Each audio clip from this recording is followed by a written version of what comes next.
Let's play some hockey. Tonight. Energetic, passionate, and savvy. Gouche Live. Brought to you by the good people at the Hockey News and Sports Illustrated. And now, ladies and gentlemen, the Gouche. Hey, Kerry Goulet, I'm in a good mood. I'm the Gouche. I got Val along with me because we're going to talk a little bit of hockey really quickly for my good buddy who owes me seven double-doubles and 5. I think I'll just take a baker's dozen apple fritters. That sounds pretty good. So what the heck happened to your look? Oh, you're jumping on the bandwagon, aren't you? The Hockey Hall of Fame. We don't want to annoy Kevin. We got to be delicate with it. He's got a sensitive personality. But thank you for wearing the Winnipeg Jets toque. Unbelievable. And you know what? With a backup goaltender, which is not really a backup. No. In today's day and age, teams don't have backup goaltenders just to sit there and open the door for their teammates. They're actually backup goaltenders that can eventually, within short 5 years, be starting goaltenders on a lot of squads. So, I mean, Winnipeg's looking really good at this point of the year, halfway through the mark, with a solid goaltending, good defense, and their top 6 forwards aren't getting any respect around the NHL. So, yeah, you know what? We're not going to get into the Maple Leaf Senators. I'm going to leave that for Kevin quickly as he comes up. But I do want to say, there are stats. You know the stats, guys. When I do the Weekend Warriors with my young buddies, they come up with 97% power play percent, all that sort of stuff. I'm a good field dude. I think they're good. They're good. I think they're bad. They're bad. I don't look at all those analytics. But the one analytic I could say, did you know after every loss the Winnipeg Jets had the game after, their 9 wins, 0 losses, and 1 overtime loss? No, that's huge. That is actually incredible. So, I mean, I'd hate to be the team that plays Winnipeg after they've lost, coming off a loss, because that is actually a good stat, a good record to. It is, and I'd like to see what the Toronto Maple Leafs are after that loss. They're both good hockey teams. I think they're going to battle it out. All right, what else you got going on? Surprisingly enough, the coaching staff in Buffalo is still alive and employed. Buffalo, unfortunately, lost their 10th in a row yesterday, 3-0 shutout by the Pittsburgh Penguins, and they face the Washington Capitals tomorrow. So, I mean, they are struggling and hurting quite a bit, and with Jack Eichel being out indefinitely, so who knows when changes will occur. Well, Ralph Kruger, as I've said many times, I played junior hockey with. Wouldn't say he's my best buddy, but I'm close. I know him. I could pick the phone up and call him. I tried to date his sister. I think that's what it is. I think he doesn't take the call because nothing happened. She didn't like me. We'll figure. What's wrong? Look at this. What are you talking about? Hey, one of your Toronto Maple Leafs, Kevin, scored today. Phil Kessel for the Arizona Coyotes. All right, buddy. Thanks for doing this. I know we've got a great show with Kevin. We're going to talk old-time movies, and thank you for pulling up this vintage film that a lot of people haven't seen before. I didn't even know it existed. Neither did I. Kevin, it wouldn't have happened. But even more important, did you know that John Wayne is not just a cowboy? He's a hockey player. I know. I mean, I know because we were talking before the show started, and all the artwork that we're going to show and everything. It's kind of strange because, just like you, I associate John Wayne with cowboy movies and that rough, tough guy kind of thing. Green Beret, all-time greatest movie, Green Beret.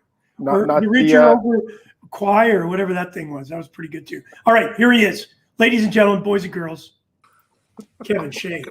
Hey, we've got 9 inches on the show. It gave me time to get my Tim Hortons gift certificates ready for you to buy up the store. Yeah. Well, listen, I just said I don't think you heard my little. The 9 inches are on the show today. The 9 inches are on the show today. That's correct. Hey, speaking of that, happy belated birthday to you, Val. Hope thank you, Kevin. Yeah, there we go. Good. All right, guys. Have a good show. We'll see you in a bit. I'll see you in a bit. Kevin, did you notice what Tukey was wearing? Say that again for me, please. You know what toque Val was wearing today? I saw it for sure. I could feel it being rubbed into my face. Now, you know what's really bad is when you do rub it in the face. But as I said, you probably heard the stat. When the Winnipeg Jets lose, they're 9-0-1 that next game, which is a pretty big. And I told you, I know you're more of a stats guy. You follow those real insignificant points of hockey. Because I just believe if you score a goal, you score a goal. If you I'm with you. Yeah. Okay. Good. But that's a pretty significant stat. Oh, absolutely is. I mean, they bounced back. They're resilient. We'll see if the Leafs can be resilient today against the Senators. It'll be interesting to see what happens. But boy, oh boy, that Winnipeg team is a good, strong team. I just don't know what has happened to the Leafs. It's not the same team that played against Edmonton. And anyway, we'll see what happens. It's early. It's halfway through the season, but still, we want them to be consistent, and they haven't been. So. I watch every game that I can. And Kevin, I got to tell you, Edmonton Oilers are Dr. Jekyll, Mr. Hyde. Like yesterday, against the Vancouver Canucks, Demko was unbelievable. Like when somebody wants to question if he could at all come up with that, I think he's 5-0 in the last, or 5-1, and it's just incredible. Last night he showed this guy. I'll tell you what, he can play goal. He had great saves against a couple of breakaways. McDavid had 2 or 3 glorious chances. The one-timer off the right hand, the left-hand pass over to the right-hand side, and that one-timer with Draisaitl. It's like the Ovechkin on the other side. It's just absolutely amazing how good of a shot he's got. He scored one like that last night. But look at the Vancouver Canucks. I'll tell you what, they beat Edmonton again this next couple of days. I think they could vie. Well, and that's the great thing about hockey in general, is that on any given night, in theory, anybody can win. So nobody's running away with things. Some teams are definitely stronger than others, but I mean, here we have the Ottawa Senators, who are in the basement of the Northern Division, and yet they give the Leafs a run every single game that they play. So is it the way they play? Is it that they get up for the Leafs? Tough to say, but they're a fine team too. Going to take a few years for them to play. Makes for exciting hockey, that's for sure. Absolutely. Hey, listen, you're watching Gouche Live with my good friend Kevin Shea, hockey historian, knows everything about every movie that's on. I think he's a Netflix. I think he's part owner of Netflix and Prime Video too. But what I wanted to say to you is that just before we get into one of these crazy movies that you actually got me excited about, and I went and watched it, and it looks like me playing back in the 90s. The Calgary Flames, you gotta give full marks. I wasn't a huge. I said Daryl Sutter would make a difference. The first maybe 8 to 10 days, and then that authoritative type of attitude, like our Torts and Liney, would kind of wear off. Man, they played really well against Montreal Canadiens. Somebody's buying into the program. Monahan has woken up. 2 beautiful goals last night. The game before, Levo, who was kind of silent, has woken up. Now, if he wakes up Johnny Gaudreau, I'll tell you what, that team's in great shape. Yeah, we expected a fair bit from Calgary, and sure didn't see it at the beginning of the season. But the coaching change maybe stirred things up enough. Who knows? Quite often that'll give the team a little kick in the behind to get going. So well, yeah. Hey, we can't thank you for coming on, and I can't wait for you to drive over and bring me my Tim Hortons and I said I'd go with a muffin, but if you can get me an apple fritter, by all means. The Wi-Fi is a little wonky on everybody's side. Don't panic, kids. The wind is just absolutely incredible. Where this, it was 16 above, and I was on my Speedo on my deck the other day. Now I got my parka. It's getting scary. Yeah, it really is. It's I went for a nice walk. I guess it was on Thursday, and beautiful day. Yeah. And here we are with snow coming down. It's not flurries anyway, not snow necessarily, but yeah, it's a funky time of year, but that's what March is all about. So anyway. Yes, Val, I was barbecuing in my Speedos. Hey, listen, I wanted to say too, on Tuesday, we got our buddy Paul Rosen. He's on with the Rosen Report. I know you've had a chance to see it. Just love the change of direction. Gouche Live is doing very well. And now that we have Paul Rosen on, it's fantastic. We got Talking with Taylor on Saturdays, always great. But I really look forward to Sundays where I can talk to somebody that gets it like I do, movies. All right, here we go. I said, let's talk about movies that I've seen. And oh no, you being the historian you had to go back and dig in the archives of the 1800s. And you found this movie called Edison Hockey. Now that's kind of, Edison Hockey, it could happen. Thomas Edison, he wasn't a film guy, but they had a film. You're going to tell us his story. And then you said, but you got to check out John Wayne's movie. And I said, what? I've seen the Green Beret and what was it? Was he in the one with the bridge over River Kwai? Oh, I'm was not he in sure. that one? True Grit, and I don't True remember. Grit. Yeah. True Grit. That's right. And of course, my dad and my wife's dad, big John Wayne fans. And when I told my father-in-law that John Wayne did a hockey movie, no way, no, they are, no. But I showed him. And then we're going to talk about The Bishop's Wife. Even though it's not a true hockey movie, you got some great stories behind it. So let's get started with the Edison Hockey. Incredible. Watch this, ladies and gentlemen.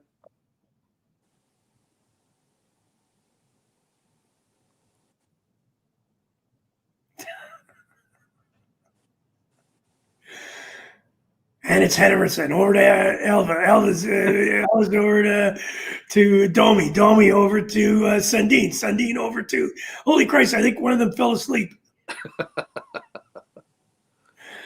Now, Kevin, have you seen more film footage like this? Is there a lot of this out there? No, this is 1898.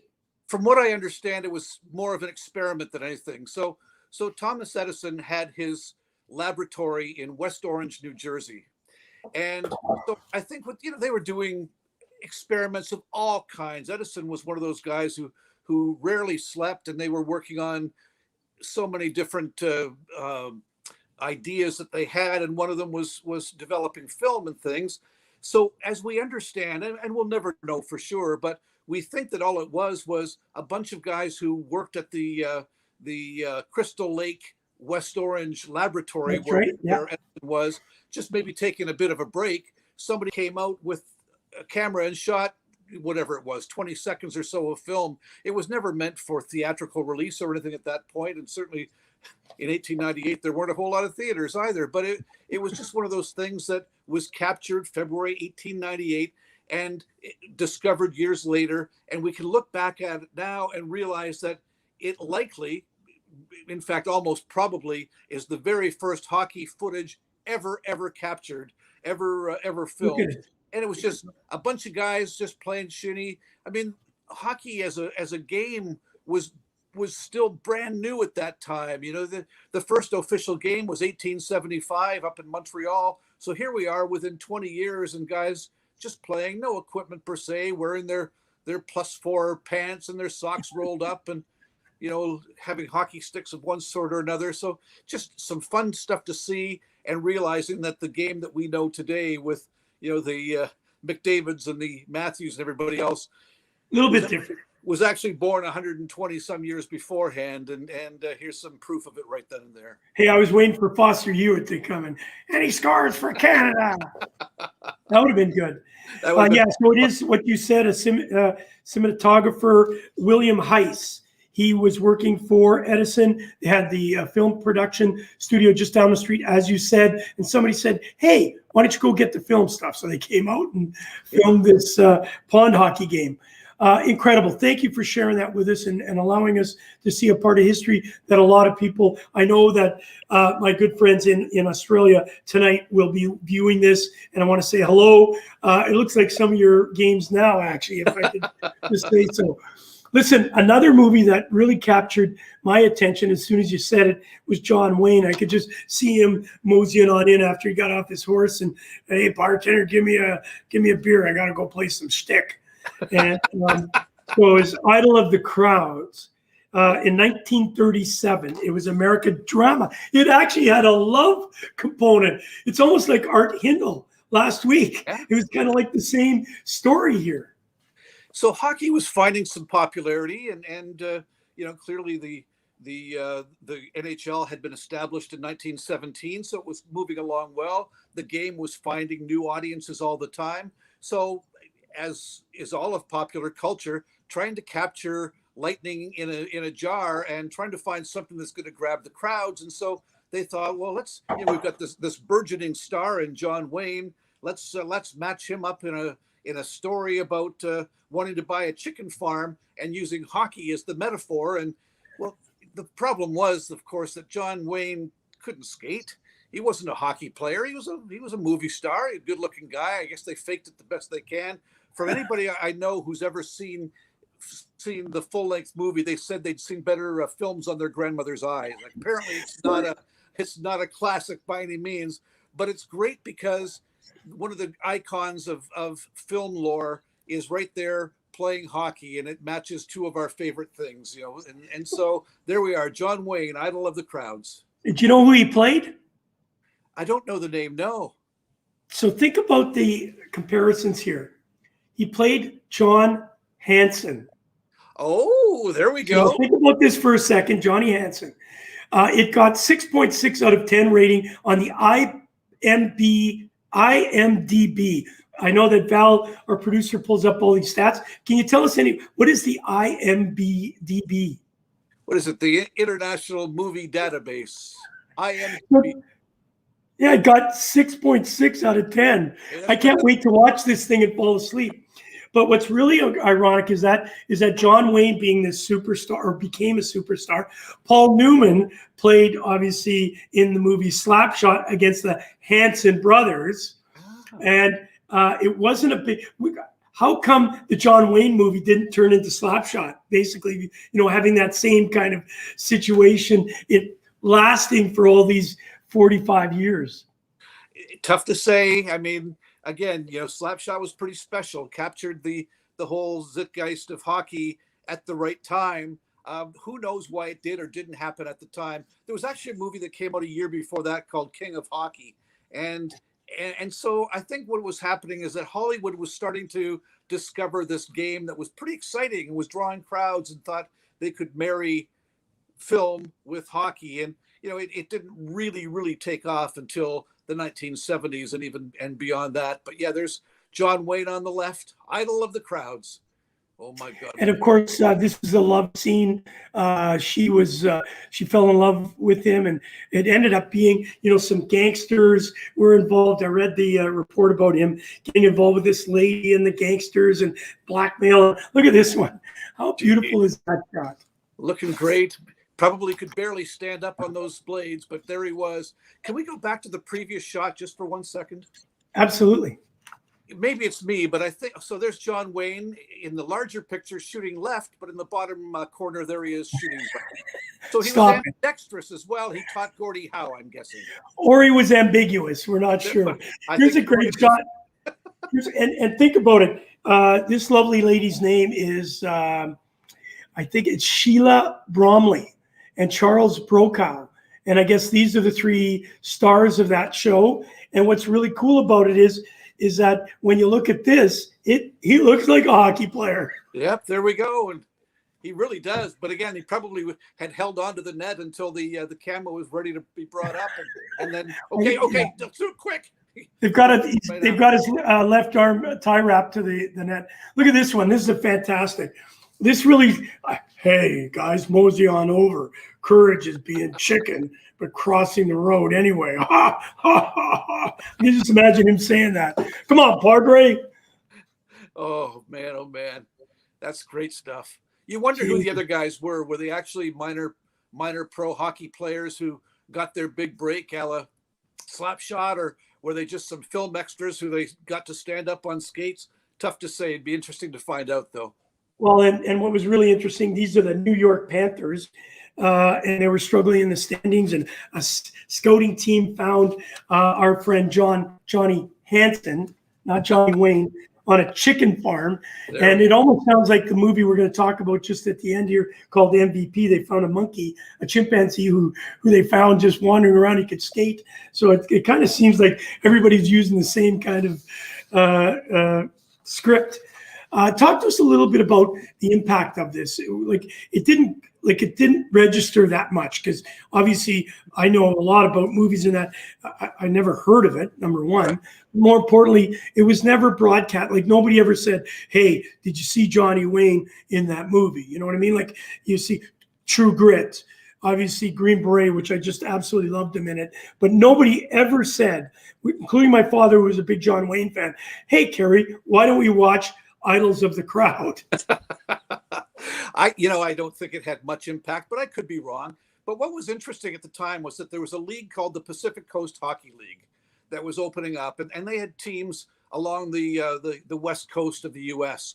Hockey, it was just after the war, not this movie, but the Pacific Coast Hockey League, and they had the Los Angeles Monarchs and the Hollywood Wolves and the Oakland Oaks and different teams along the way. So hockey was finding its feet at this point as it moved. It was, for the most part, it had been an Eastern Canadian and Eastern U.S. game, and it was slowly migrating across the country. So it gets to California, and so again, the same thing. There's hockey being played in California, and so just like it would be at games with the Los Angeles Kings when Gretzky came along, the movie stars of the day would come out to watch this game because it was exciting and it was new, and it gave them an opportunity to be seen as well. So it's just interesting how, I don't know about John Wayne's film. I don't think it did much at all, but how the film community and the hockey community embraced each other at various times through the years. Yeah. Well, listen, we're going to talk about a couple of movies over the next couple of weeks. Obviously, Goon, Miracle. We've got some of the cast and crew of Youngblood joining us in a couple of weeks. And then, of course, to end it all off on our movie segment, you and I will be having an opportunity to have For the Slapshot crew along, and we'll talk about that famous movie. But before we go into one of the movies I was heavily involved in, not on screen, but I'll tell you the story in a few seconds. The Bishop's Wife is another classic movie. It's actually a great movie, but it's not a hockey movie per se, but there's a hockey story that goes with it, and that's why I was suggesting that we bring it up. So Cary Grant was the star of this movie. Cary Grant had never skated before, and one of the elements of the film was that he had to skate. So what did they do? Well, they went to this. In fact, I referred to them just moments ago. They went to the Hollywood Wolves hockey team, and because they shared the same arena as the Los Angeles Monarchs, and where they were trying to teach Cary Grant to skate, and they got the team to teach Cary Grant and some of the extras how to skate. So Bob Gracie, who had won a Stanley Cup with the Toronto Maple Leafs in 1932, he was the coach of the team at that time. And there was another guy on the team that many of you will know, and that's Bill Barilko. And they were the ones who were out there trying to teach some of the stars how to skate. It was Gracie's job to teach Cary Grant to skate, and I guess he was moderately good by the time he was ready to film. But the others that were on the ice all had to be taught as well, and Barilko and some of his teammates taught the actors and actresses in that film, The Bishop's Wife, how to skate. And now when you watch the movie, it's one of those that comes up every year at Christmas time. It's actually quite a good movie. So I just brought it up because it had a bit of hockey story behind it as well. Hey, listen, looked at a couple other ones that we can have fun with. The Tooth Fairy with The Rock. That was a heck of a movie. Remember that one? No, not one that I saw necessarily, but they've tried so many times through the years to bring hockey to the silver screen. Can I tell you a story from my own life? Absolutely. That's why we're here. We love hearing your stories. Oh, man. So I wrote a book 2005 called Barilko Without a Trace. I mentioned Bill Barilko's name there. He was the one who scored the Stanley Cup winning goal in 1951, went on a fishing trip that summer and disappeared. So the tragically hip song 50 Mission Cap is about Bill Barilko. But when I wrote the book, I had a launch party at the Hockey Hall of Fame, and a film producer approached me and said, "I'd like to option your book." I didn't have any idea what that even meant. I didn't know that option could be used as a verb. So he took me aside afterwards. We got lots of pictures taken with his arm around me and, with Bill Barilko's sister and whatever. And he said, what I want to do is I want to buy the rights to the book because I want to make this into a film. I think it would make a great film. Well, I was so excited. He paid me a little bit of money for it, or he paid us a little bit of money for it. And as time went on, it seemed to be taking a long time. We had a number of scripts and lots of conversations back and forth, but he was having problems getting the funding to have it made. Really? So he said, would you mind if I had one of the financial people call you and find out a little bit more about the film and about the book? I said, no, that'd be fine. So it was a gentleman from England who called, big, thick accent. I could barely make out what he was saying. And he loved the story, but he didn't think it had mass appeal. And he wanted to see if I could adapt it to something a little bit more appealing, and said, okay, so can we have Barilko hitting a home run in the bottom of the ninth with the bases loaded? I said, well, but it's a hockey story. He said, hockey won't work on the big screen. I think if we make it into a baseball movie, we can really get it going. Yeah. Well, clearly we didn't make that, and the No. money never came, and he's No, been of course auctioned not. a few times since. But yeah, he wanted to turn it into a baseball movie, the Bill You know Barilko what? story. I think it could. That would be a very interesting, quasi documentary about a very important time in Leafs history. You could sell enough. As a baseball player, there we Yeah. go. No, I agree. I've often thought that Put him in a Blue Jays jersey. there we go. Have to change his name and who knows what. Touch them all, Billy. Touch them all. Hey, listen. You'll never hit another one like this. There we go. Kevin needs to send Hip the royalty check. Oh no, the Hip needs to send you a royalty check. There we go. You're mentioning the name so much. Every time we have you on, it's fantastic. Another great movie. I know you're going to love this one. It was shot here in Toronto. The Love Guru. Oh dear. I wanted this to be so great. I love Mike Myers. I think he's so funny. I didn't, my wife loves the earlier movies, but I don't love them, but I watch them. But I like Mike Myers, and I thought, oh, good, he's bringing hockey. He's got the Leaf endorsement. It's going to be fabulous. And there were a few opportunities where fans could come out and sit in the crowd, and I didn't go, but it was so Toronto oriented. It was so Leaf oriented. It was so Stanley Cup oriented, and it was so bad. Oh, Yeah, it was bad. We've barely heard from Mike Myers since then. I don't know whether it was a major setback for him. I have to think it was, but it was so unfortunate. You want it to be great, it just wasn't there. Well, and he was a huge fan of the game, right? So it seemed like it, and Justin Timberlake was in it. Yeah. So it just had some cachet, but it just never took off. Hey, listen, another movie a much more serious movie, Indian Horse.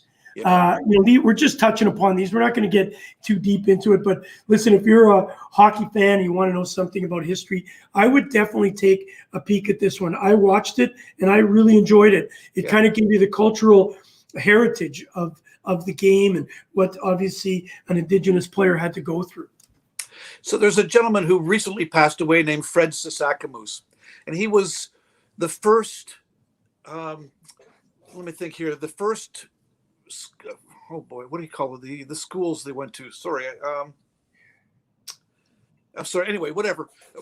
Trying to delineate the Indigenous culture and bring them into more of an Anglo-Saxon culture sort of thing. And so he was taken from his home and brought into a reserve school at that point.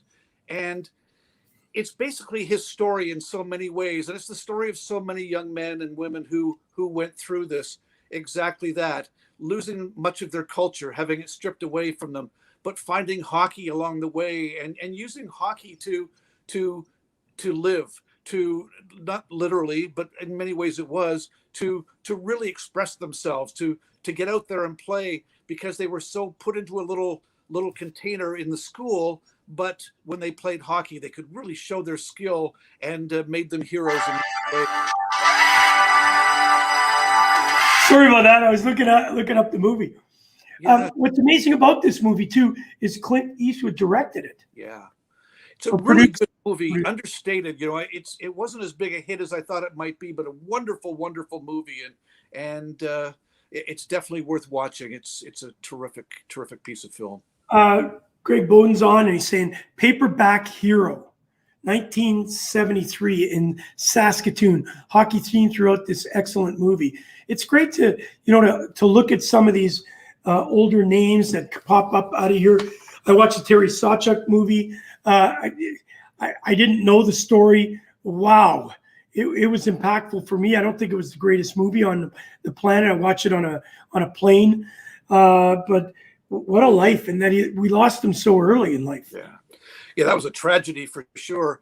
He was a tragic guy, terrific hockey player, arguably one of the greatest goaltenders ever, and just so great. And when the Detroit Red Wings had their dynasty in the early 50s, it was Howe, Lindsay, Kelly, and Sawchuk who were leading the way.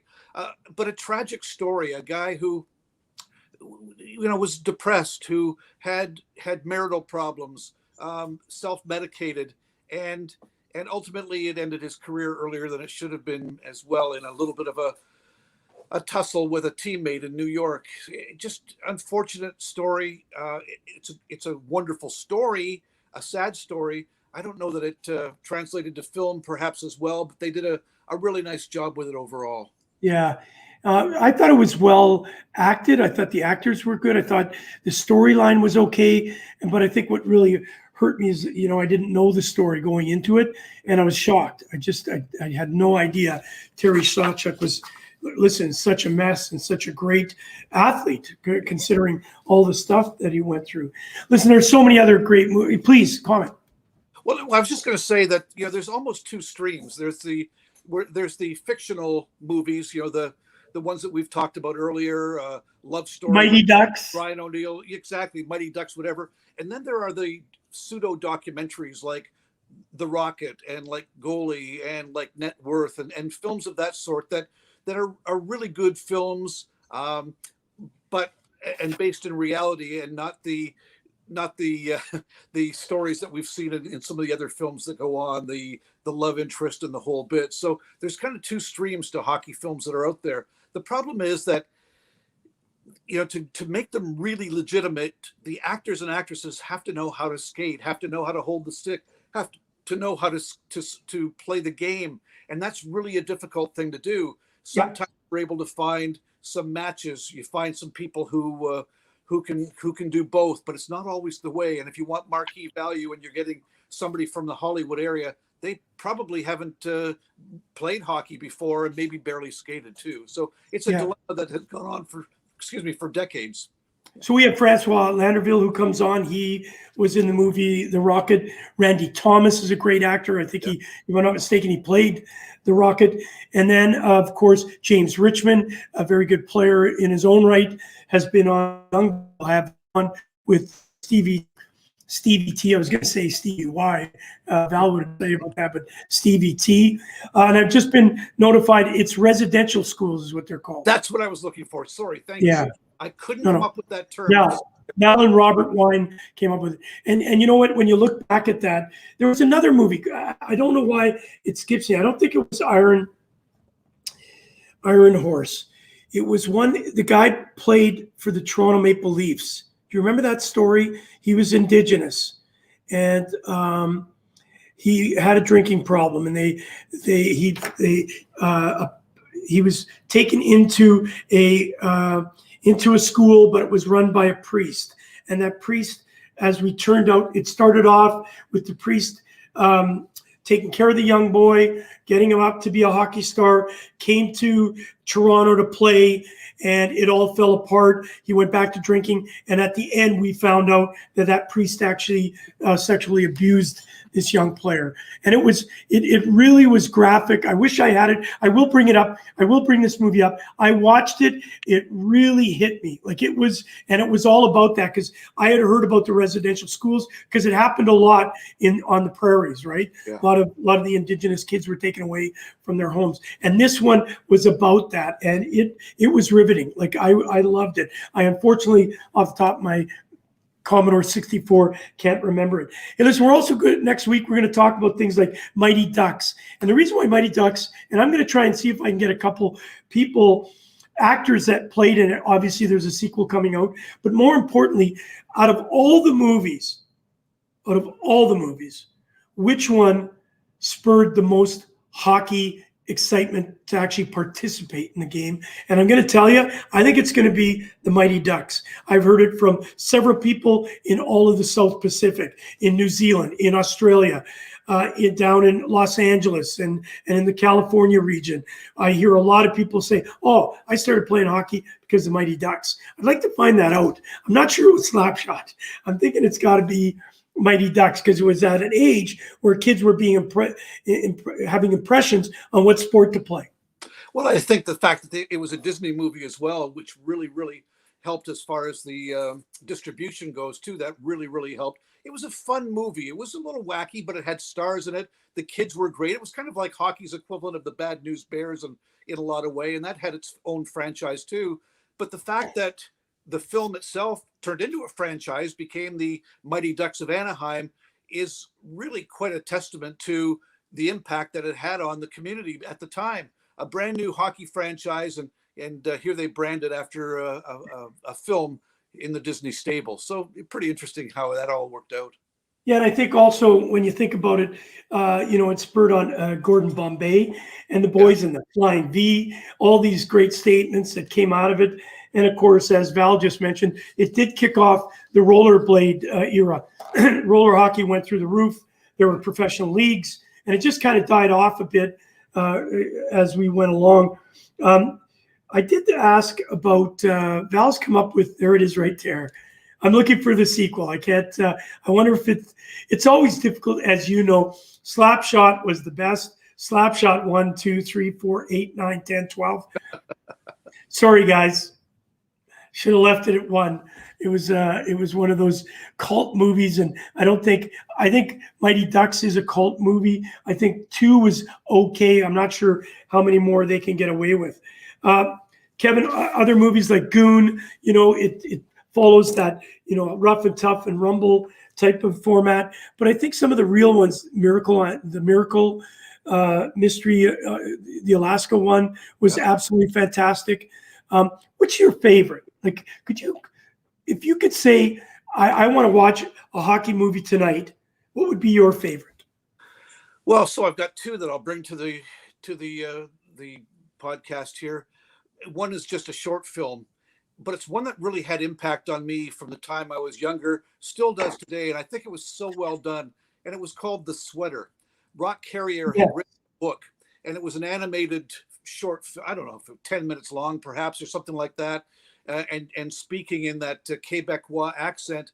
But the whole story behind loving a team so much that you want to wear the sweater, and then having to wear the sweater of an opponent, and knowing that you're going to be teased by your friends, and wishing that the moths could eat it up, and all these things. I just thought it was really a clever story, really, really well done, and told us about the passion that you have for a team. So that would be my number 1. And candidly, Slapshot would be number 2. I didn't watch Slapshot for a long time. And I don't know why, because I had heard about it. I knew everything about it. I was reciting lines with my buddies, and yet I hadn't seen it. And a buddy of ours, Hirsch Bornstein, over at Frozen Pond, gave me Slapshot 1, 2, and 3, I think, for Christmas. I don't know, probably 10 years ago. And I watched it and realized I should kick myself in the behind because it was so good. It was so well done. I mean, all of the hockey movies, I'm being facetious here, but so many of them use that whole fighting in hockey as the basis for the film in one way or another. And certainly Slapshot's not immune from that, but I just thought it was so real in so many ways. And we all played hockey at different levels. We can relate to so much that was happening there. We read the hockey news like the Bible from when we were kids, and you knew all about all these leagues and teams and some of these players. So yeah, I would have to put that as my full length favorite hockey film. Well, and the opening scene with Yvonne Barrette, you don't see better. Like, it was absolutely. But I have to throw it back to you. What's your favorite hockey film? Well, I would say that it's tough. I can't not say Slapshot because of the fact that I'm so befriended with him and have taken him around the world. As far as a true, I did like The Rocket. I thought that was a well produced, kind of gave you the real essence of the game back then. And then I'm going to go back to the Indian horse. It was that movie. I apologize. I thought it was a different name, but it was that movie that I would highly recommend if you want to understand that residential schooling and understanding the history of how bad we were when it came to that. This young talent, he had nothing but talent. I got to say that I watched it from start to finish, and it was riveting for me. I really enjoyed it. But again, I think the true humor of Slapshot and playing the game and having teeth knocked out and pulling some of those pranks and actually doing a fashion show in Germany. I didn't wiggle it at all and scare the people out. But you know, I don't want to say it made a mockery of the game. It highlighted the behind the scenes stuff that went on, you know, and that, you know, when they're shaking the Coke machine. Listen, we did that, you know, when pounded it because we couldn't get our potato chips out. So there was a lot of things that really related to you being a hockey player. And other than the dinky toy, or sorry, the racing car scene, I thought that was a little corny, but it was good for it. I think they really captured it. And it was one of those movies that still today you can watch it and you still can have fun with it. It's just unfortunate. The vulgarity is a little bit over the top.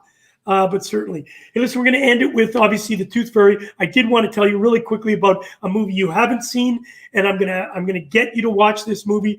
I got a couple of cool pictures that I was involved with. It's called MVP, which was a phenomenal. Well, it should have been an Academy Award winner.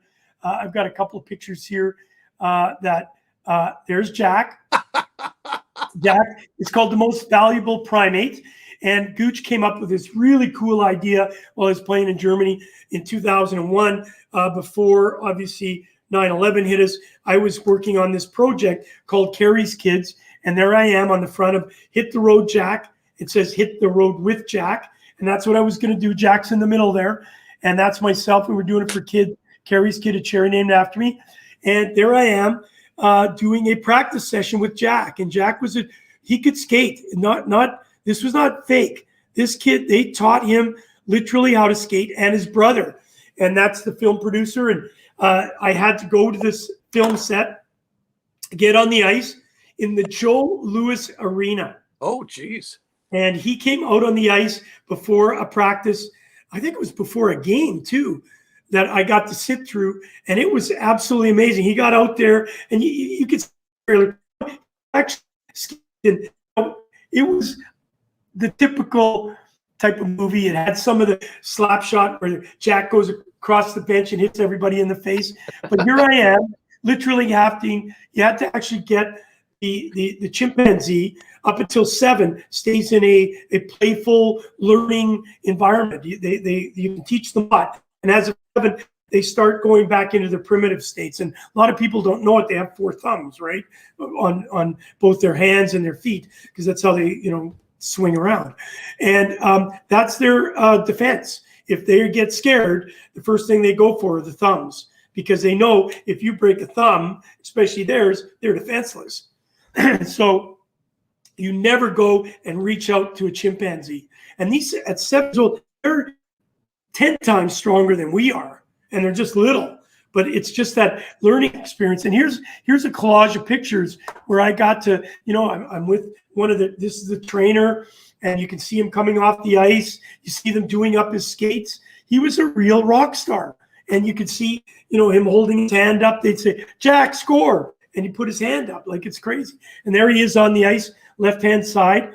And it's a really kids-friendly movie. So if you haven't seen it, if you have grandchildren, it is fun.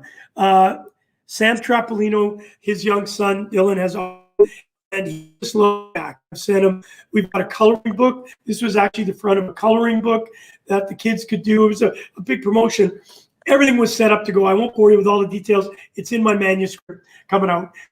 And I literally had it booked. He was flying over with his brother, Jack. Can't remember what his brother's name. 4 trainers, like actual trainers that could, control them when they're on the ice, and obviously the producer. And they were flying first-class cargo, just like a racehorse. We had it all set up. I was on national TV the week before. I think it was ZDF, ZDF, which is a large, it'd be like ABC for the United States, like, 40 million viewers. And it was a big deal. And a week before Jack was going to get on the flight, England got hit with mad cow disease. And then it would have meant that they were quarantined. So the whole charity event was canceled. And just one of those things that, I could have been on the ice with a monkey in Germany. From what I heard, you were on several occasions. Oh, no, those were gorillas, I guess. But so did you keep in touch with Jack through the years? MVP and the most valuable pigeon. No. Yeah, I did actually. Off the top of my head, I forget the producer's name. We touched base over the years. They're also the Air Bud franchise. Right. Yeah. Okay. So that's where this came from. They just thought somebody said, "Hey, let me try and teach Jack how to skate." And their brother actually learned how to skate first. And then he grew too old while they were trying to get the movie all put together. So they got Jack to learn how to skate. Phenomenal story. And he was paid like an actor, and their monies were given to a sanctuary that took care of his parents. And the older, instead of putting them to rest, they actually had to put them somewhere. So I actually went to the sanctuary. I will do a little bit more history because I kind of forgot a lot of the details, but it was a pretty good story. And I'll tell you what, I know if you want to waste 90 minutes of your life and watch it, it's worth it. You'll get a chuckle, and just to see Jack and realize he did actually do all of his skating. There it is. Most valuable beauty. He is kind of got in the hockey guy's teeth. Hey, Kev, I can't thank you enough for joining us today. It was fantastic. I know we'll line up for next week. I'm working on Young Blood. I think that'd be fantastic. I'm also working on trying to get some of the Mighty Ducks. Obviously, it's coming out.